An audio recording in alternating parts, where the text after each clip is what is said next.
હાલ અમદાવાદથી એક દુઃખદ સમાચાર સામે આવી રહ્યા છે। અમદાવાદ શહેરના બાપુનગર વિસ્તારમાં આજે વહેલી સવારે ભીડભંજન હનુમાન મંદિર રોડ પર આવેલી દુકાનોમાં ભીષણ આગ લાગવાની ઘટના બની હતી।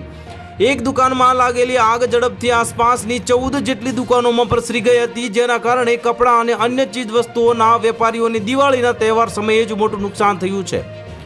મળતી માહિતી અનુસાર આજે વહેલી સવારે 5 વાગે ફાયર વિભાગના કંટ્રોલ રૂમને મેસેજ મળ્યો હતો કે બાપુનગરના 4 રસ્તા તરફ ભીડભંજન હનુમાન મંદિર રોડ પર આવેલી બજારની દુકાનોમાં આગ લાગી છે।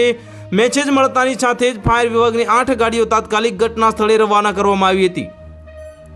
ફાયર વિભાગની ટીમ જે ઘટના સ્થળ પર પહોંચી હતી ત્યાં સુધીમાં 5 થી 7 દુકાનોમાં આગ પ્રસરી ચૂકી હતી। તો મોટાભાગની દુકાનો કપડાં, ચપ્પલ અને અન્ય જ્વલનશીલ ચીજ વસ્તુઓની હોવાના કારણે આગ ઝડપથી એકાએક બાદ એક દુકાનોમાં પ્રસરી હતી અને ફાયર વિભાગની ટીમે પાણીનો મારો ચલાવી લગભગ 1 કલાકની ભારે જહેમત બાદ આગને કાબૂમાં લીધી હતી।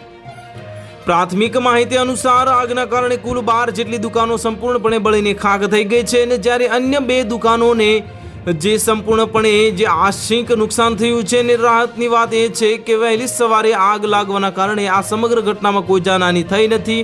જો આ ઘટના સાંજના સમયે બની હોત તો મોટી દુર્ઘટના સર્જાઈ હોત।